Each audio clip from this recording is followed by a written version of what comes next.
And it always takes me a minute, Dr. Herbert, for this IG thing to hook up. And I know people are watching. Hello, everybody. Okay, here we go. Here we go. Let's see. One of these days, I'm going to have people working for me, Dr. Herbert. And I ain't got to do all this click, click, clicking. Hello, sir.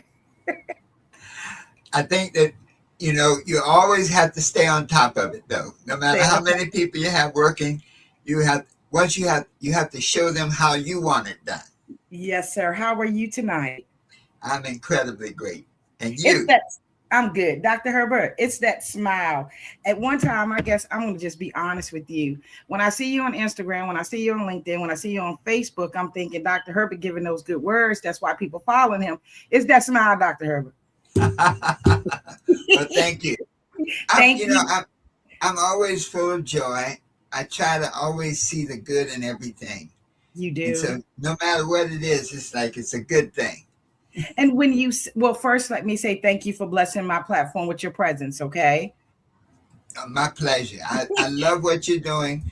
And it's so important to get the different voices out there. You have a positive message, an informative message, and it's important that we all support this because we create a vibration. Just the information you put out there is a vibration in the universe, and it's touching people that you don't even know. That's why people show up that you've never touched before.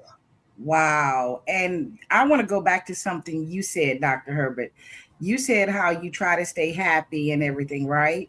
You try to Yes. look at the positive things. I have found, Dr. Herbert, that when I present myself like that, I have been told, Stacey, you never want to see it for what it is. You always want to put a positive spin on it.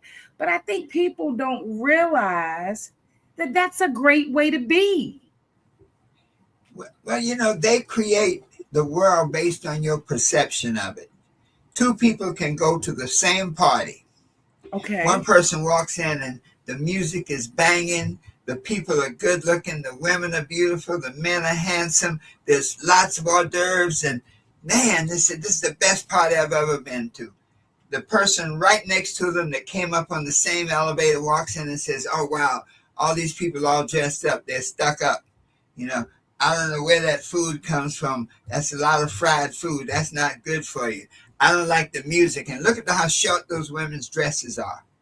Same party, Same party, different perspectives, huh? different perspective. And so, how you see it is how you respond to it and how Okay. it vibrates within you. So, when you have a challenge, we just did a seminar last Saturday, New You for the New Year.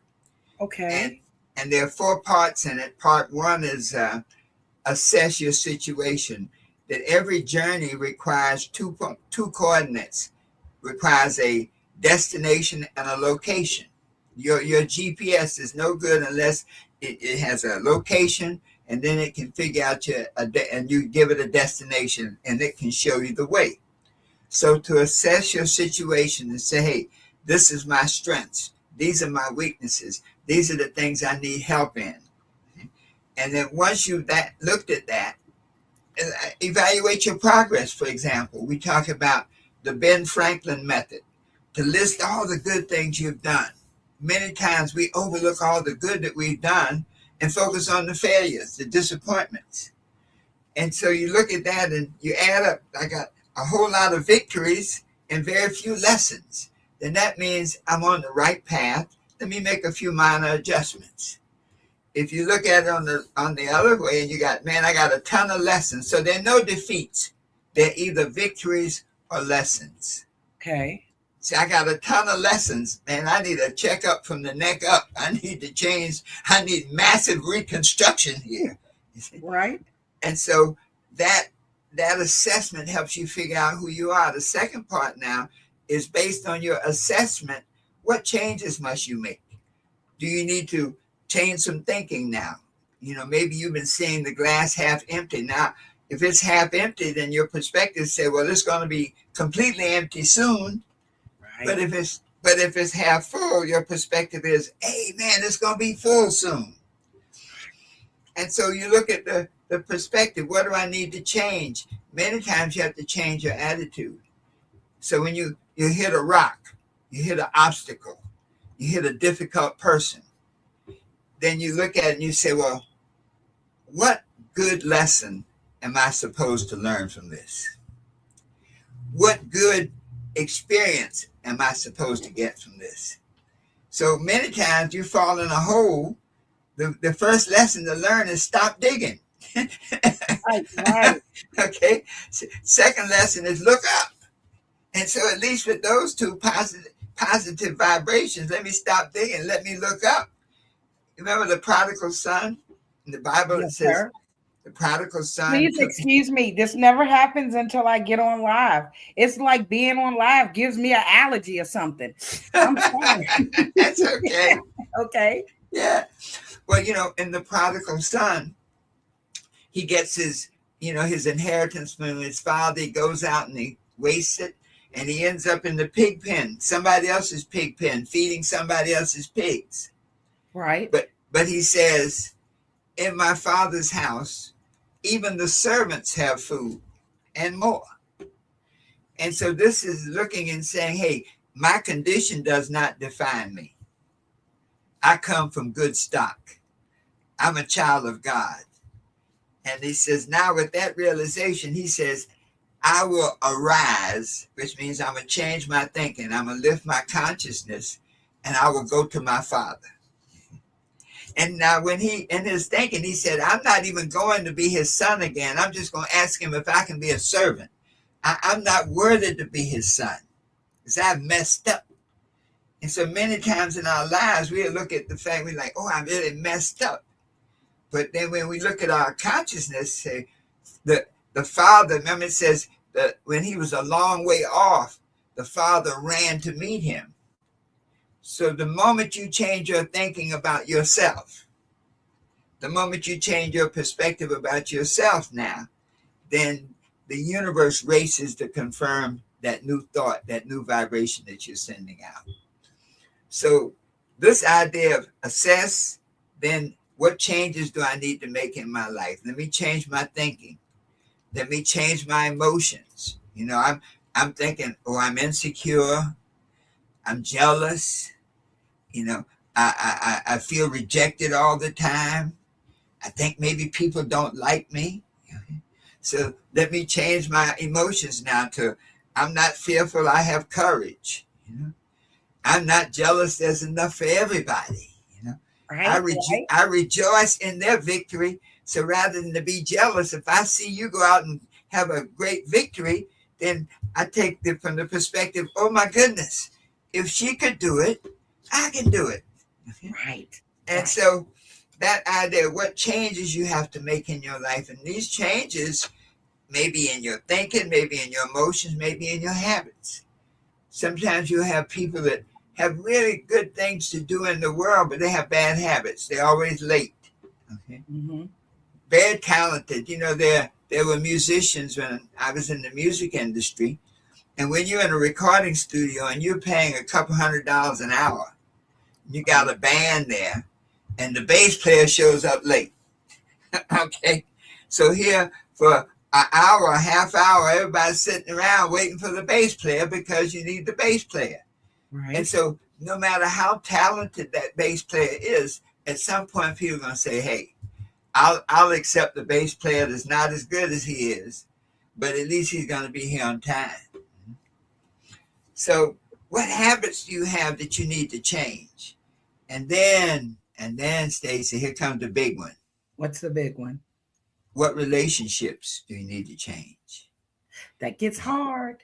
That gets hard, you see, because if there are people around you that you can't get rid of, you can't get them out of your life. We say there are 4 pillars for success. Pillar number 1, success must be in your mind. You must think it. You must see it. The first law of success says, I become what I think about. Pillar number 2 says, don't stop for rest and reward too soon. You start getting a little success stuff, start working. Well, when you get some success, congratulate yourself and work even harder. Pillar number 3 says, get away from the crowd at the bottom. And so that crowd at the bottom will take you down. Yes.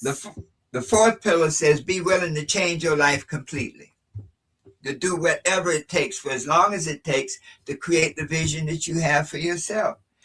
And so relationships, the people you have around you, if they're negative, if they're not going anywhere, if they have a vibration that's like maybe they're jealous of you, they're not supportive of your efforts, they don't love you, then get away from them. Sometimes it's your family and you can't run away from them, but then you have to limit access. Yes. You have to put up boundaries in your mind. The challenge with dealing with difficult people is that it takes energy to put up your shields to protect yourself. You know, remember in Star Wars, whenever they say, Scotty, put up the shields. Yes, somebody said, yeah, the Klingons are attacking. And every time they put up the shields, you remember the lights would go dim. Mm-hmm. Because the energy that you have to put up to protect yourself from people who don't love you, from people who don't mean you any good, takes away from the energy that you could be focusing on your goals. And so, yes. I have said that, Dr. Herbert, I have said that it takes too much for me to deal with the negativity that comes from whether it's a family member. I'm going to say family member because I don't know how you feel about this, but for me, sometimes they are the hardest people to distance yourself from, especially if you believe in family. But I have found myself, Dr. Herbert, maybe it's the older I get, it takes too much energy to argue with you. Yes. I'm not going to go there, Dr. Herbert. I could be using that energy on doing something I love. Exactly. And that's one of the keys, because if you continue to stay around negative people, negative family, if you continue to let them come into your space, sooner or later they're going to drain your energy. And once that's done, it's hard to get back on track. It's hard to get back into the cycle that you need to be. And I guess that's why, too, not only are they in your presence, not only by their actions, but the words they speak. It's hard sometimes if you sit there too long and you listen to that negativity too long, because then it starts to weigh on you and you start thinking about it. Instead of thinking of good things, you're questioning yourself. Yes. And see, the greatest gift, God has given you something very critical. He's given you the presence of life. And so every moment that we have is a gift from God. There are a lot of people who were here yesterday who are not here today. Every moment, Dr. Every Harris. moment, yes. And so if God has given you this moment, how do you rise to the occasion to use this moment properly? You say to yourself, what is the best use of my time right now? When I consider my goals, my vision, and my purpose, and then act accordingly. And so if it's people who are sucking up your time, you have to say, hey, listen, Bill, Joe, I love talking to you, brother, but I'm on a project right now. You learn how to couch it so it doesn't hurt them. Because the one thing, I'll tell you this, Stacey, when you are successful at whatever you do, all those naysayers, all those people who didn't believe in you will be the first ones to come up and say, oh, girl, I remember Stacey. Yeah, we're friends. We go back a long way. We're friends. We used to go to school together. You know, John Kennedy said that success has 1,000 fathers. Okay. So, and he said, failure is an orphan. Okay. Isn't that something? Yes. So all those people, the family folks that don't see your vision, you have to set up those boundaries and those barriers to protect your vision. Because if you don't, they'll suck the energy out of your vision. They'll suck up your time. Somebody said to me one time, be careful, Stacey. And I said, be careful what? This lady said, be careful who you deal with. They'll drain you. I said, drain you or what? She said, Stacey, when you come in a room The bad will sense the good and they'll drain you. Yes. And Yeah. Dr. Herbert, I never had anybody tell me that, right? Yes. And then I go to a book signing one day. Mm-hmm. Never met the lady. She's sitting there. I'm a few people down. She signs the book. She's looking at me. When she was talking about the book, she's looking at me. Yes. Dr. Herbert, when I got up to the table, she's just smiling at me. And she says, your spirit. Yes. Dr. Herbert. So about the second time, okay, so I know I'm good, right? Yeah. But that surprised me. And I started thinking then, be careful who you're around because you don't want anybody to take this from you. Yes. You know what I mean? Yes. And my question for you is, because you're like that person people need to drink their coffee with in the morning time. Mm-hmm. You're that person, I realize, if you're on your lunch break and you don't have anything productive to do, I suggest you go on Instagram and follow Dr. Herbert, right? Yes, yes. You started out as an attorney? Oh, yes. You've been doing this all of your life. Tell me, how did this happen? Well, I started out actually in college in physics. I wanted to be a scientist. Okay. And I was a very self-taught person. Okay. And I came up in the 50s in the era of segregation. And, you know, in those days, black kids didn't even take the college boards. They actually had a black college boards called the merit exam. Okay. And so I was the first black student in my county to actually take the college boards. That was the only time I ever set foot in the white school, because of course they didn't give it in the black schools. Right.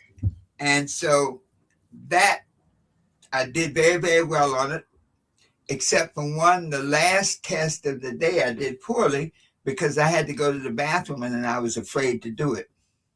Because, you know, they had the policemen there to protect me. I'm like, I ain't going in that bathroom. Really? No, we're talking the 50s. Okay, we're talking actually before the bus sit-in, when the Greensboro Force sat in at the Woolworth's lunch counter. So when a young black male was growing up, when you were growing up, mm-hmm. Obviously it's a great thing that you get to take the exam, right? Yes. But when you're dealing with segregation, could your family be too happy about the opportunities that were coming to you? Well, you know, fortunately or unfortunately, I was the only child.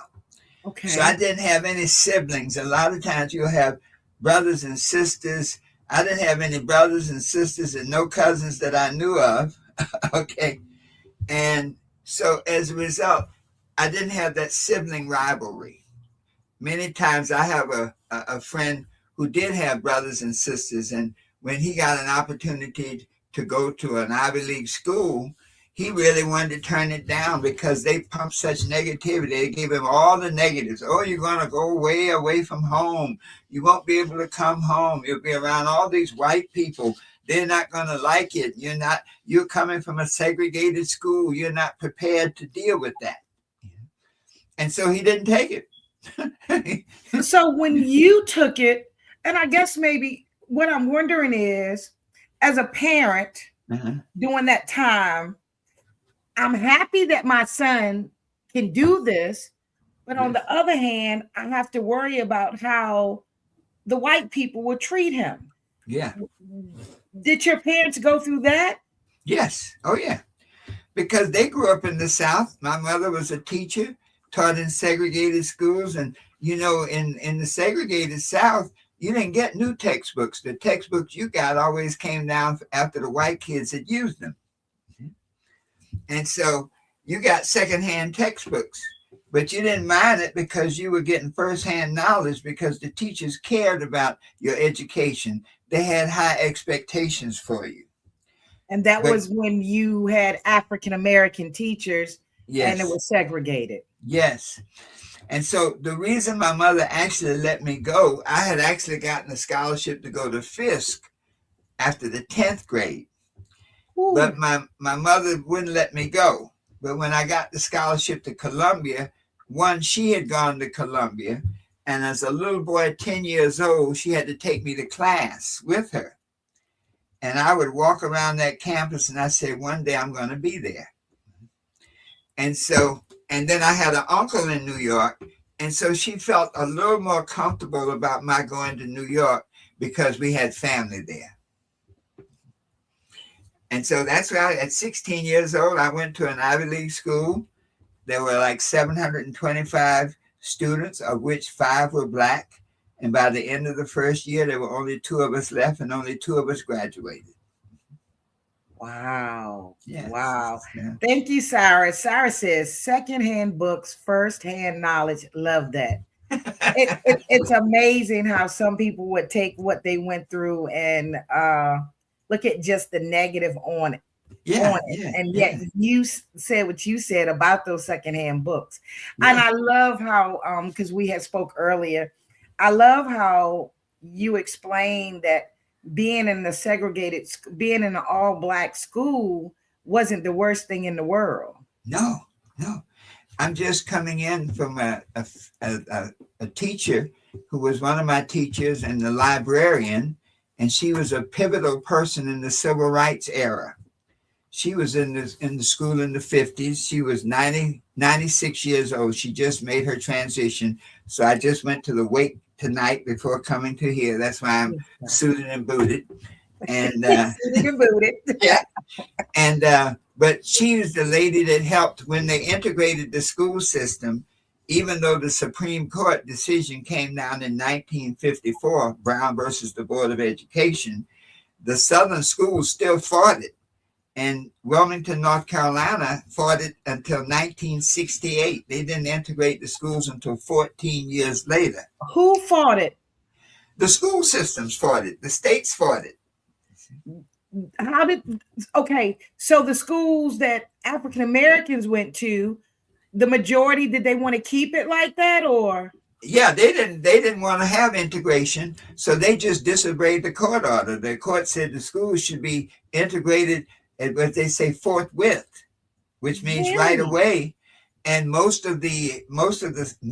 of the southern school districts refused to honor that court order.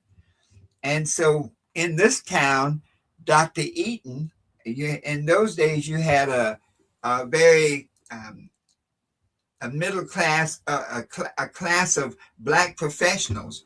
We had more Black doctors when I was a child in the 50s than they have in Wilmington right now.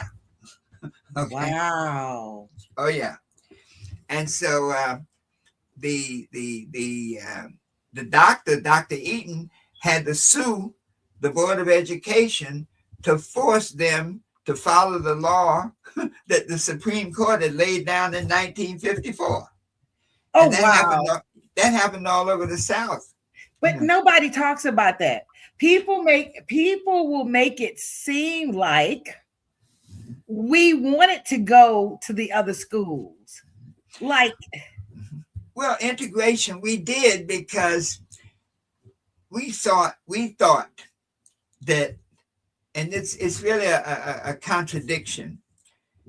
We thought that the white schools were superior to ours in our subconscious mind. Okay. But the Black teachers were always trying to impress on us that we were just as good, we were equal, we were better. They always told us you had to be twice as good to get paid half as much. Wow. So they had a sense of excellence. They say, hey, you're getting ready to go out into a hostile world. You're getting ready to go out into a world that does not love you, that has segregated you for all of your life, and you're going to have to function in that world in spite of that. So you're going to have to work harder. You're going to have to be patient. You're going to have self-control, self-discipline. When the 4 young men sat down at the Woolworths counter in Greensboro, North Carolina in 1961, the people spat on them. They threw food on them. They cursed them. And you had to be able to sit there and take it. Because if you didn't and you get up and started a fight, that's the end of it. you know you're going to get yourself beat to death. Okay. Yes, sir. And so it required among the young people, they had to be trained. Those young men, they were 4 college students. Joe McNeil, I spoke at his funeral about a month and a half ago. Joe was a freshman. These young men were 18 years old, and they defied the government. They went in and sat down at the lunch counter. And then the next day, the Associated Press was there, and they asked them. I did an interview with JoJo. JoJo, by the way, we knew him as JoJo. He became a major general in the United States Air Force. Really? And yes, and he was actually in charge of like half of the Air Force divisions for the country. Okay, a black man. Okay, A black man. Major General Joseph McNeil. Okay. So not only were you excelling in things, you were in connection with other people that were doing great things. Yes. And we were so proud of each other. You know, we have to remember that I'll call us as seasoned citizens. Okay. That once I went to Columbia in 1960, the next year Russell went to the University of Pennsylvania. Okay. 2 years after that, Ernest went to Yale. Okay. And it must, the culmination of that whole experience, of that example, and the teachers told them, they said, if Herbert Harris could do it, you could do it. And the culmination of that, the young man who graduated in 1968, one of the last, you might say, segregated class, went on to become President Chancellor of MIT. Philip Clay. African-American man. An African-American, you check it. Philip Clay was the Chancellor of MIT from 1999 through 2009. Y'all had some good stuff in that well water where you grew up at, didn't you? Oh, let me tell you. Well, the point I wanted to make is that we have to be examples. And so many times stuff happens in that era, stuff happened and you say, listen, you can't get into, nonviolence was the key. They got more guns, they got more dogs, they got more water hoses. You can't go down that route. You have to come from a moral superiority, and that's what Dr. King was about.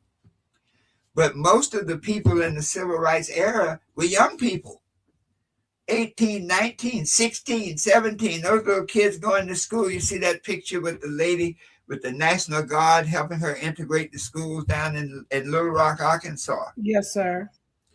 And so the kids were carrying the ball. The older people were guiding it. And so that is why right now it's so important that we share some of this information, not to make people mad, but to educate them so that we can have a different perspective. They say we are like people living in a hostile land. But the thing we must know is that we are children of God. We were created by the same God that created everybody else. Yes, sir. And that we have certain powers, our minds, no matter what the obstacle, our minds can help us through it. We as a people have been through so much stuff over the last 400 years, but as Maya Angelou says, and yet I rise. And so there's so much, that whole era is one in which it was important that we had good role models. So the lady whose wake was tonight was 96. She was the black teacher who, when they had, you'll look up the group called the Wilmington 10, and these were young high school students and middle school students that when they integrated the schools, the black kids were treated so badly that they rebelled. And they ended up, yes. Yeah. Yeah, they ended up with a big court case, and people were killed and shot, and the church was shot up, and they ended up, the Wilmington 10 young students were sent to prison as adults. And they spent some quite a bit of time. The young man who was president of the NAACP, Benjamin Shabazz, Ben Muhammad now, was the young minister who helped guide them through that period. He went to jail because of this integration piece. So the young people are critical to the movement. Yes, sir. Yes, what sir. Dr. King said when he was at a meeting with Harry Belafonte, he said, after he saw how the integration worked out, he said, I think I have integrated my people into a burning building. And that is a reality that we have all learned. Oh, wow. Mm-hmm.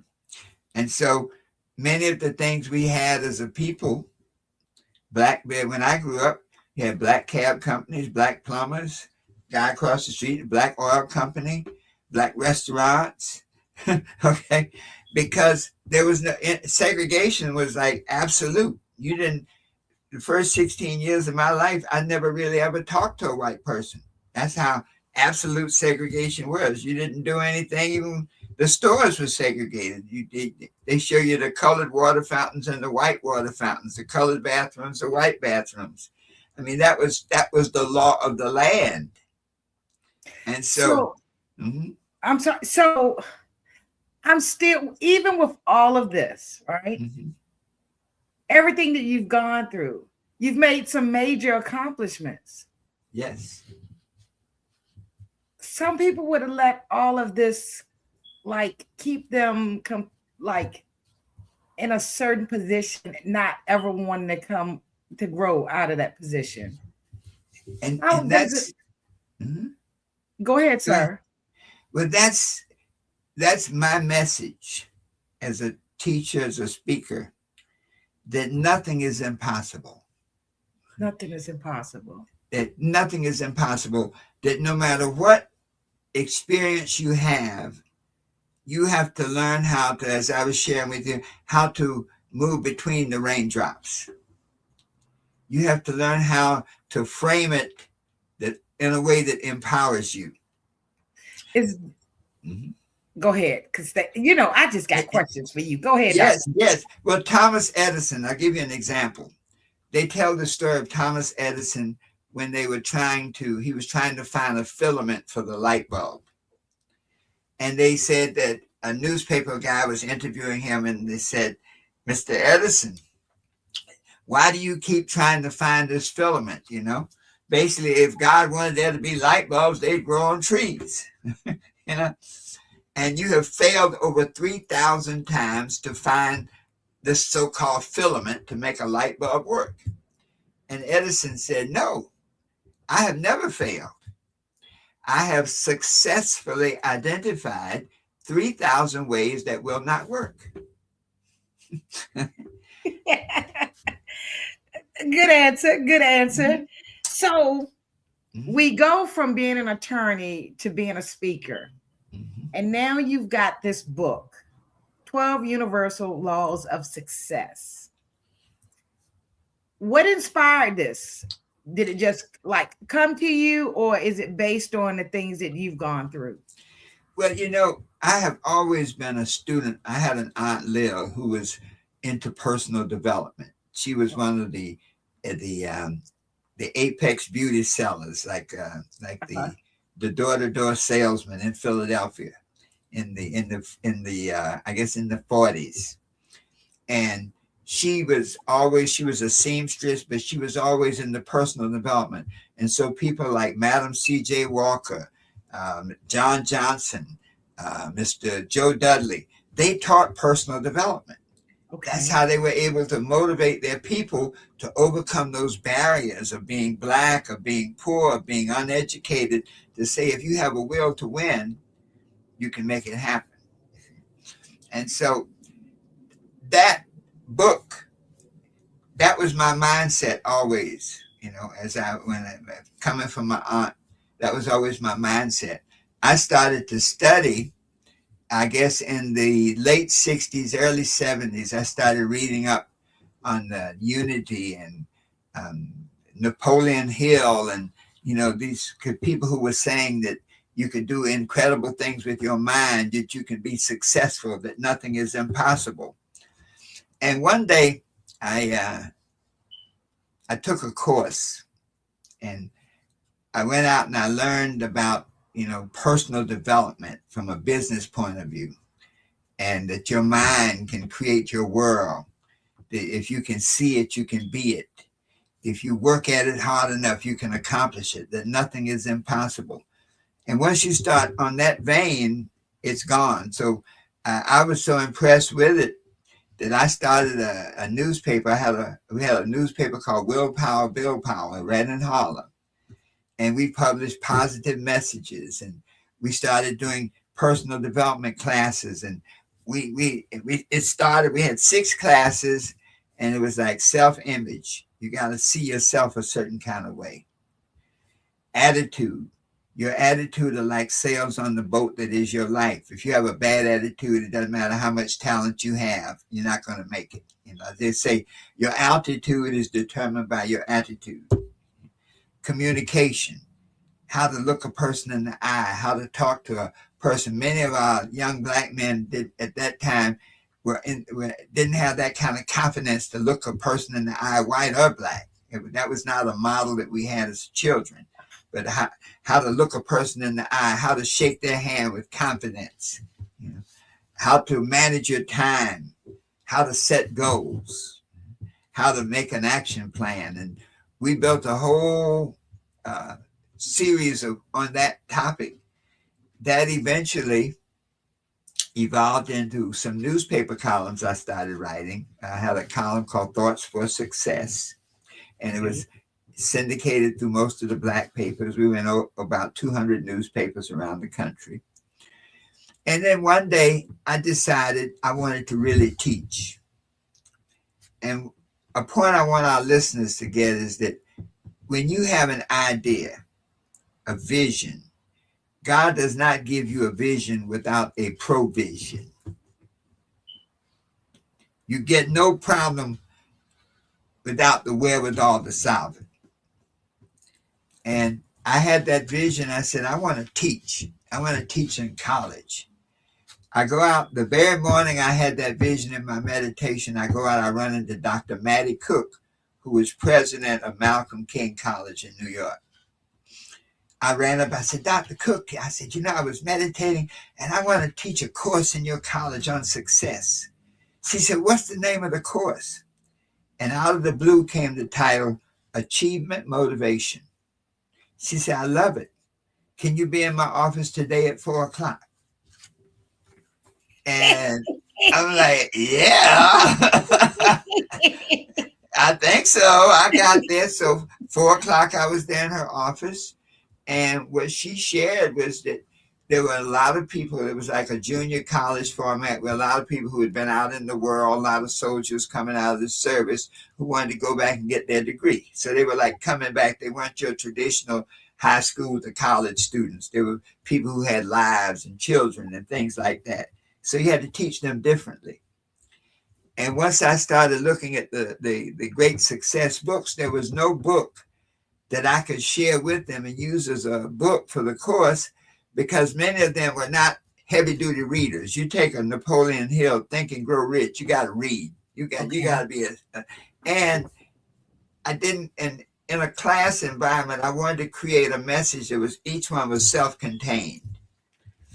And so that was the beginning evolution of the book, because in the notes I prepared for that class, I developed my own syllabus. And I used the other books like as reference books, but I abstracted everything out and created a set of notes. And those notes became the class notes. That course cut the dropout rate in half of the students in that college in 1 year. Okay. Wow. And I want to show the book. I'm going to bring that up. The 12 Universal Laws of Success. What I want to know from you, Dr. Harris, is how do you define success?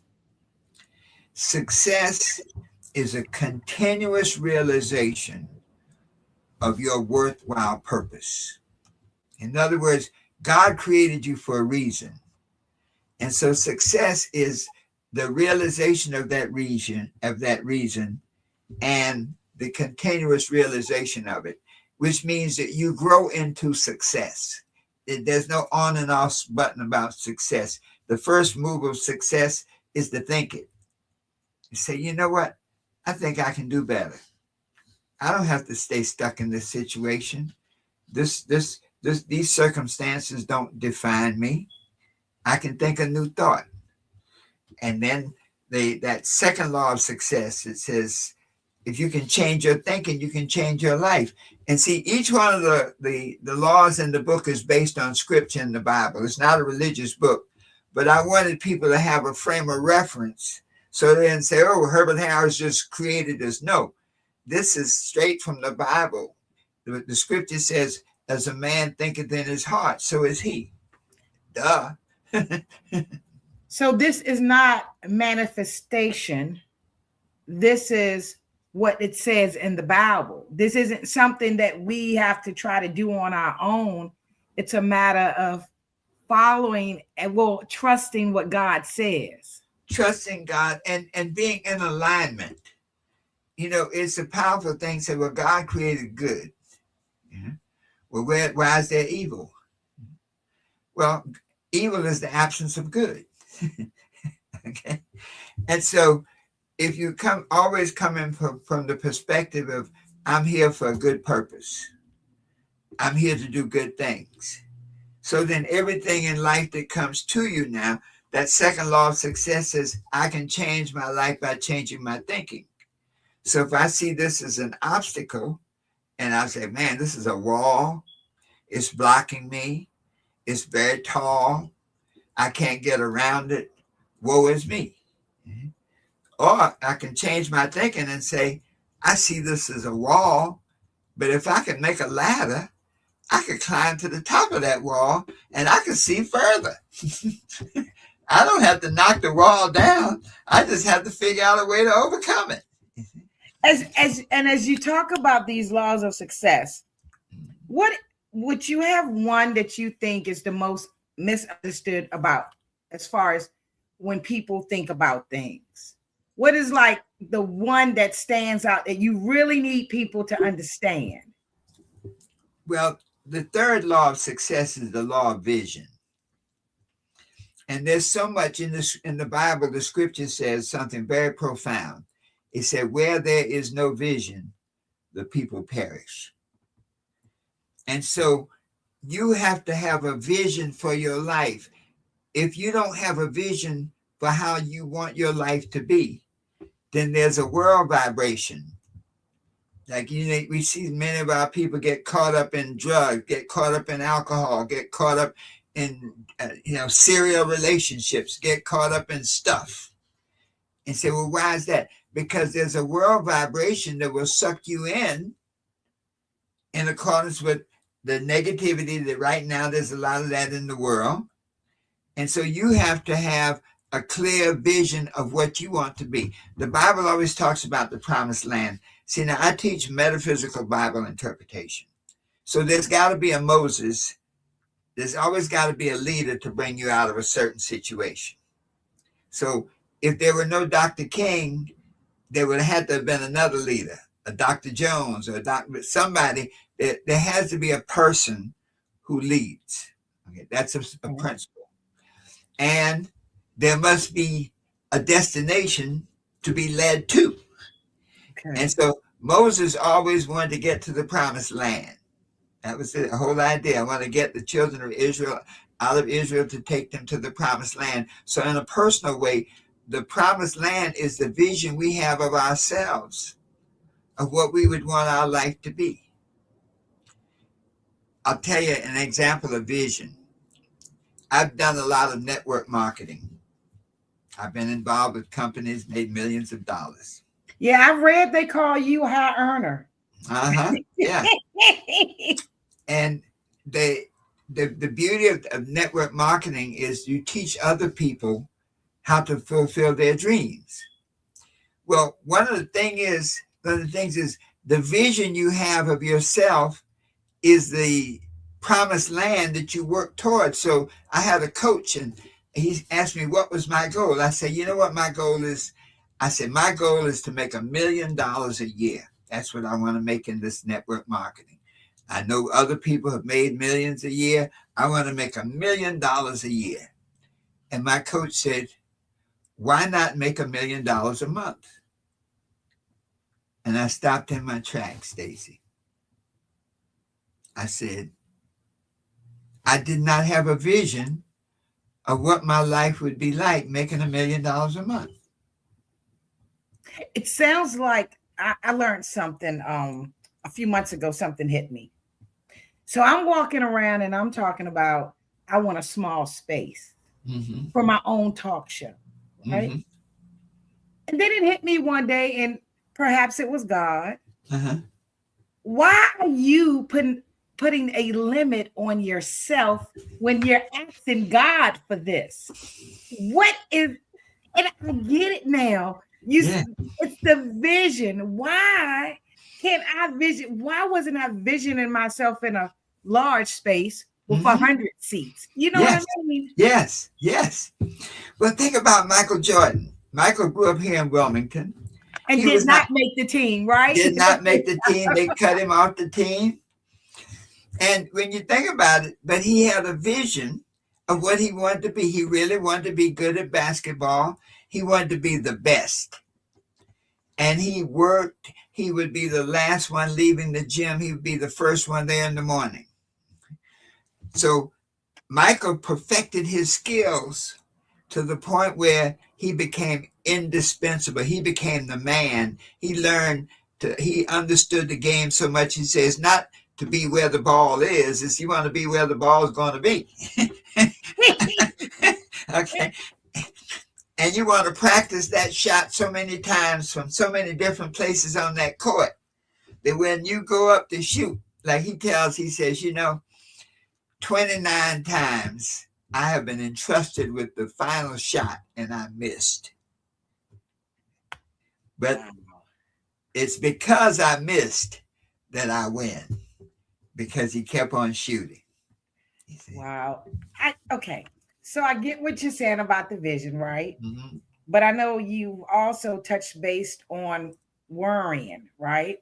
Yes. And how worrying is a bad thing. Dr. Harris, we can have a vision, right? But because so much is not working out now, understand this about me. I believe if I got the vision and I do my part, God will do his part. That's there you go. But I've had to grow and learn this, right? Yes. And I understand when you say that worrying could be a success killer. Yes. But when you have a vision, for those who are watching, you have a vision, but you don't necessarily have things working out in a way where you can pursue your vision. How is it that you prevent the worration from killing your success? Well, worry is like negative visioning. You see, when you worry, the book of Job says this. He said, the things that I feared have come upon me. So when you worry, you are literally creating a vibration to attract the very thing that you're worried about creating. So if you worry about going broke, you'll go broke. If you worry about being successful, you'll be unsuccessful. So worry is like it's like negative visioning. It's seeing the worst thing that can happen to you. So say, how do you overcome worry?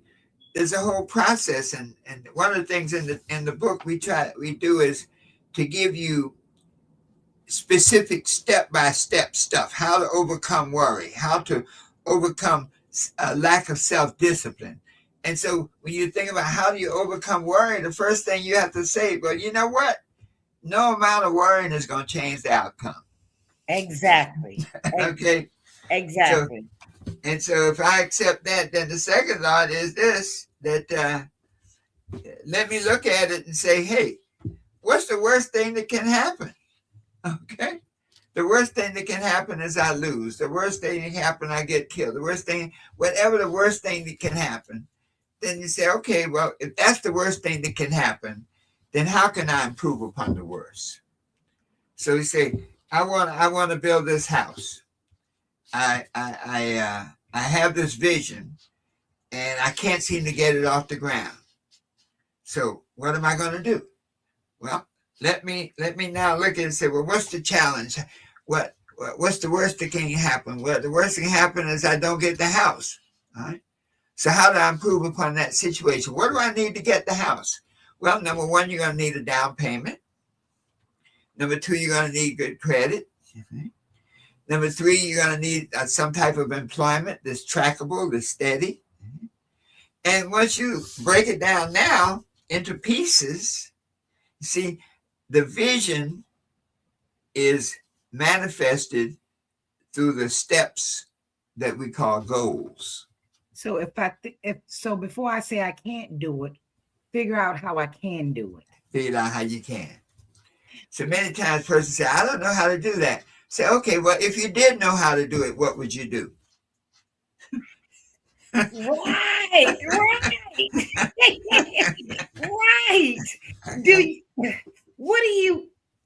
When the readers get this book, right? Let's show it again. Yes. The 12 Universal Laws of Success. Yes. When the readers get this book, what kind of, because it's going to be called a transformation, I can tell.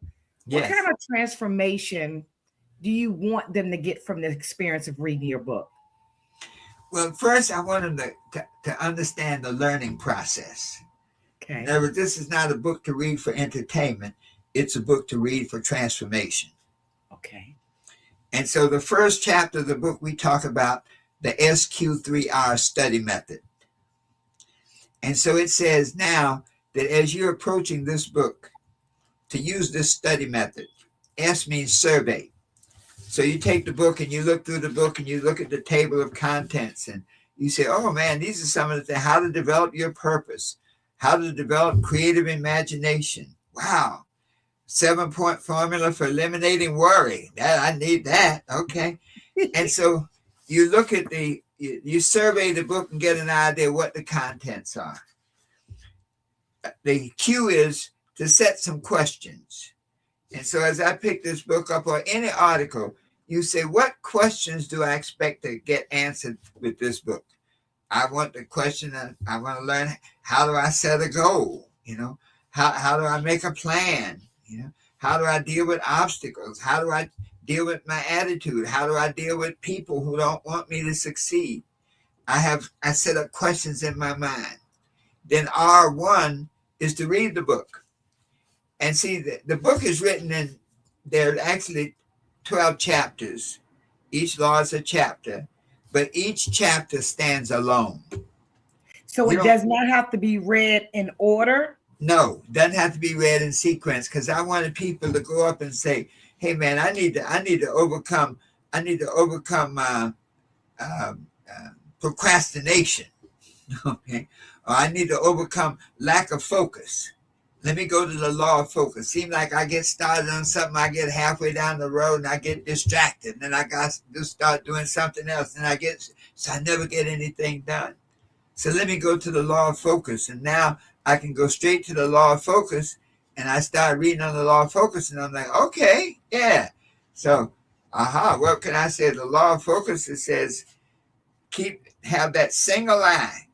That if the light of the body is in the eye, if your eye is single, thy whole body will be full of light. Light is energy. So whatever you focus on, you create energy for. What you recognize, you energize. What you energize, you realize. And so focus now, I can start looking, okay, all right. Now, the power of focus, wherever you place your focus, your thoughts, your emotions, and even events and activities will follow. What you recognize, what you focus on, you energize in your feeling nature. What you energize, you realize. And then it'll go on and say, well, how do you overcome lack of focus? And you didn't know anything about the law of thought. But you go right in here. Well, realize that you can only focus on one thing at a time. To be in good health and fit. If your health is challenging you, you can't focus on anything other than trying to stay alive and get well. Right. You see? And so by writing the book like that, you just go through what you need, have clearly defined goals that complement your vision. So now, if you don't have goals, well, how do I make a goal? Now you say, okay, well, you can go then to chapter 3 if you want. That'll take you through the goal setting process. So I wrote it to make it a resource for a person that when they get at that point in their life, and many people tell me all kinds of stories about how they found the book. You know, a lady called me once at 4:00 in the afternoon on a Saturday in the office, and I don't normally answer the phone. And she says, Dr. Harris? Yeah. She said, oh my God. She said, is this really you? I'm like, yeah, it's me. She said, your book saved my marriage. I'm like, well, what do you mean? She said, I've been into marketing. I was in Amway. I was in this way. I was in that way. And my husband was not supportive at all. And we got to that point where we were going to divorce. And so he was moving out. And say when he was cleaning stuff out of the closet, up the top of the closet, your book fell down on the floor. So he picked the book up and he started fingering through it. He stopped packing stuff. He went, sat down, and he went and he read. And she said, I just left him alone. I figured, what can I say? He's leaving. She said he sat there that weekend and he read the book. She said, when he read that book, he said, I now understand what you mean now about being an entrepreneur. He said, I was always thinking from a job perspective. If you don't have a job, you'll never make any money. But now that I've read this book, you have in your mind $1 million ideas. You have in your vision $1 million products. And so if you can get them out of your mind, out of your vision, you'll make all the money we can stand. So I support you. So, yeah, so those are the kind of things that this book can do for people. And that it was written that way. And people are designed now to it's been translated into 9 languages. The Chinese, Italian, Spanish, because it's a universal principle that the same things, the law of thoughts is whatever you think about, you experience. The law of change, that you can change your life by changing your thinking. The law of vision says if you can see it in your mind's eye, if you can use your imagination and create it, just the fact that you can imagine it means that the process is there for you to manifest it. The law of command says what you say is what you get. So only say good things. You say, why am I always happy? I always find good things to say. Right. Yeah. Right. If it's raining, I try to tell people on when I do my lives, don't complain about the rain. What's good from the rain? The crops are gonna grow. You get to eat. Yes. Good corn comes from good rain. Dr. Herbert, this has been great. It really has. I just love when I have people on my platform. I usually think I'm the bridge to connect others to the blessing, but I just love when I receive the blessing as well. I am looking forward to finishing the book. I am looking forward to continuing to follow you, to try to keep up with you more. You've got some early shows, Dr. Herbert. Yes. Excuse me, but you are indeed someone that I can drink my coffee with in the morning time. Well, every morning, Monday, Wednesday, Friday, and Saturday at 8 o'clock. At 8 o'clock. 8 a.m. Eastern, I'm on Instagram. But I want to take this opportunity, number one, to thank you. You're because welcome. Your show and Curtis, I mean, your show, yes. Your show, and I was watching and listening to this. I saw some of your shows and some of his shows, and I'm gonna tell you something. I really appreciate you and what you all are doing, because you all are bringing knowledge to people and then plugging them right into the Amazon platform. I was checking that out, and I said to myself, "Wow, Cyrus is awesome. Cyrus is awesome." And I listen to some of his programs. I'm like, wow, yeah, yeah. So when I think about that, I said, I'm going to have a surprise for you. On Amazon, this is a new book that's just come out on Amazon. I know it's backwards on the here. Life Yeah. lessons. Life Lessons for Your Success, Okay. Volume 1. Okay. And there are 4 volumes. Okay. And Volume 1 deals with 3 issues: procrastination, Okay.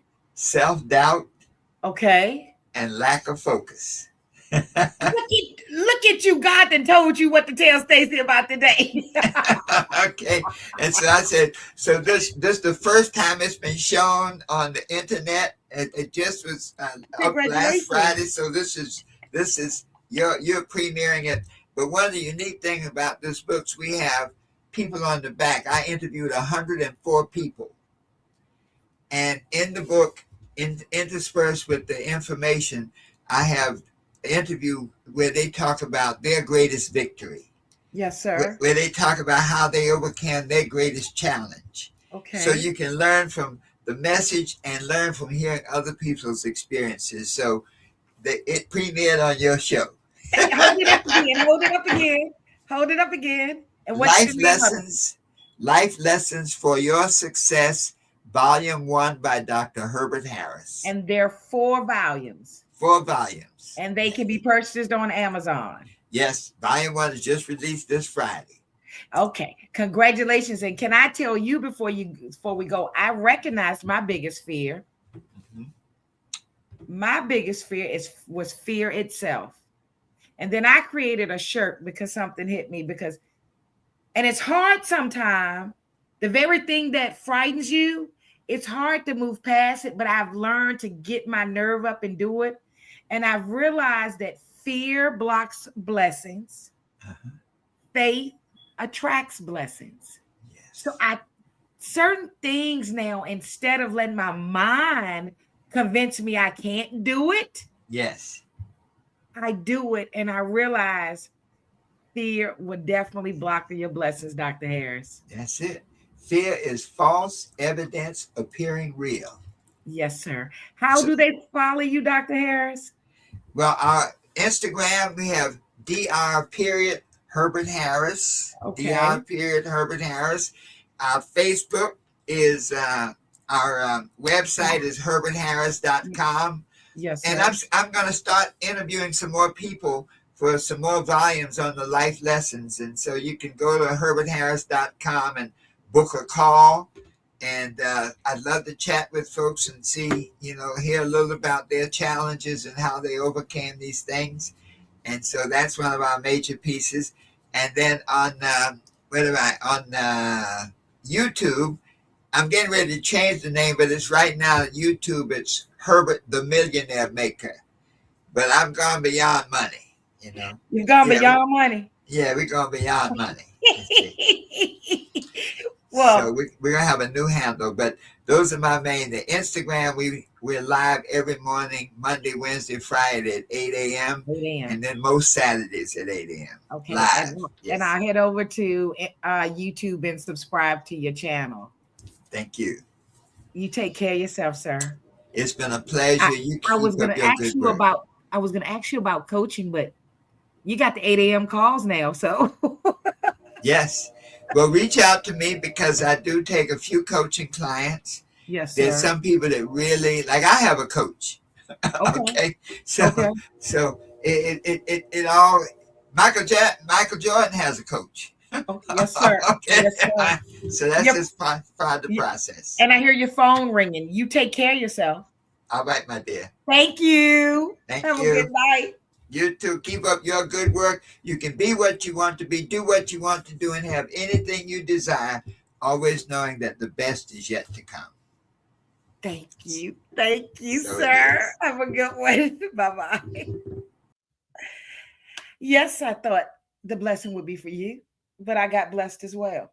Thank you for watching, everybody. And as always, don't stress too much about yesterday. Don't worry too much about tomorrow, because if we do, we just might miss living today. Have a good night, everyone.